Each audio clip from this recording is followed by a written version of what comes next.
기자부대 Hamon the beat!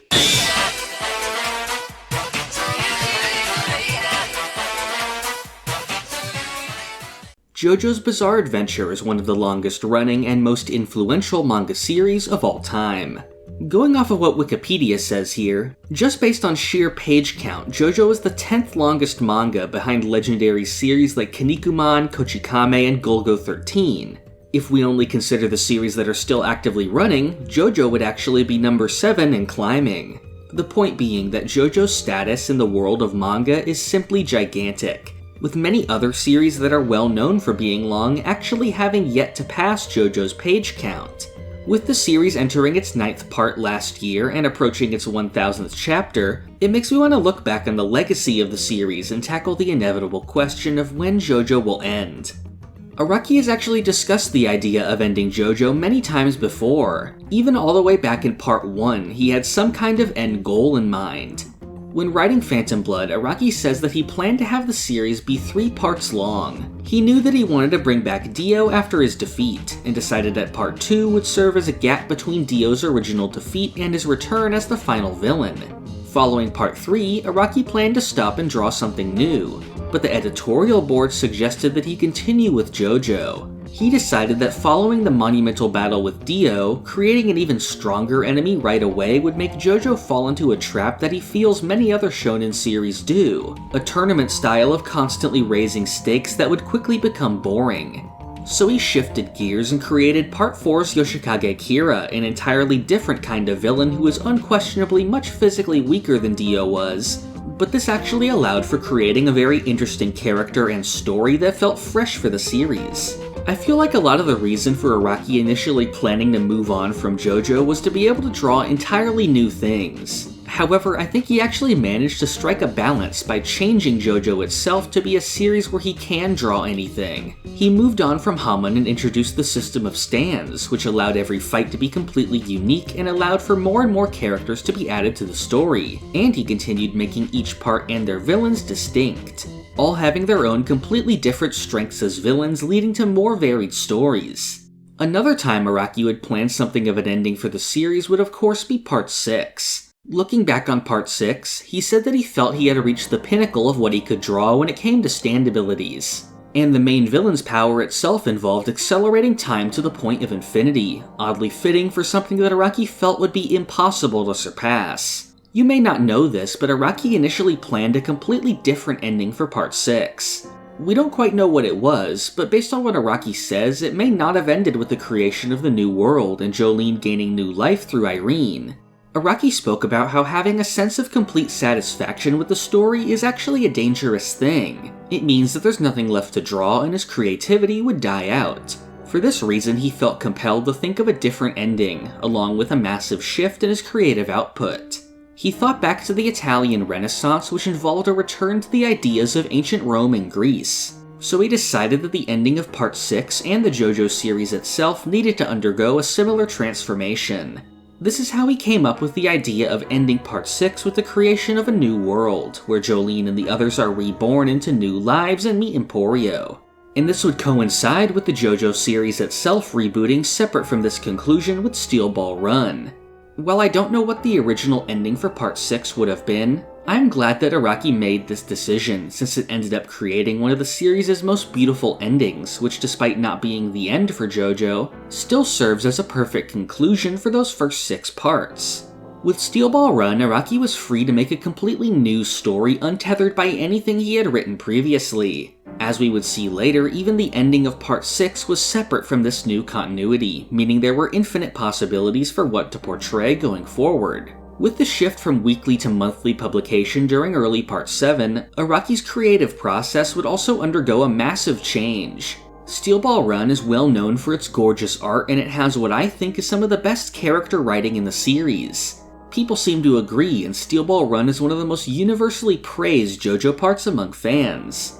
Around this time, Araki started to plan out this new universe, and in 2004, he said that he had already formed the basic outlines for the stories from Part 7 to 9. So now that we've reached Part 9, and knowing what we do about Araki's current plans, when can we expect JoJo to end? In previous interviews, Araki has discussed the idea of retiring around age 60. Well, at the moment, Araki is 63, so he clearly moved on from that idea. Of course, it's sort of a running joke just how young Araki looks, and he seems to be in remarkably good health. Even his own wife has joked about how young he looks before. Araki has said that with age, the amount of time he spends sitting at his desk gets shorter and shorter, and that at times he does get sore joints.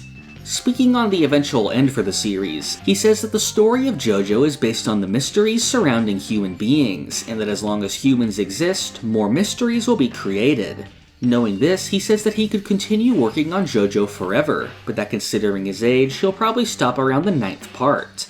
So at this point the answer seems clear, that Part 9 is the final planned part of JoJo. If it'll truly end there or not, I can't say for sure. We don't know much about where the story will go at the moment, but considering the fact that 7, 8, and 9 were planned together, I believe it'll try to tie together what came before in some way. Looking back, Steel Ball Run ran for 7 years, with JoJolion being even longer at just over a decade. Thinking about it like that, I can definitely see Part 9 being the end, with Araki presumably being in his early 70s when it reaches its conclusion. I originally wrote this video days before the news broke of the passing of Dragon Ball creator Akira Toriyama at age 67. I don't even really need to state the level of influence Toriyama had, which reaches far beyond his manga career.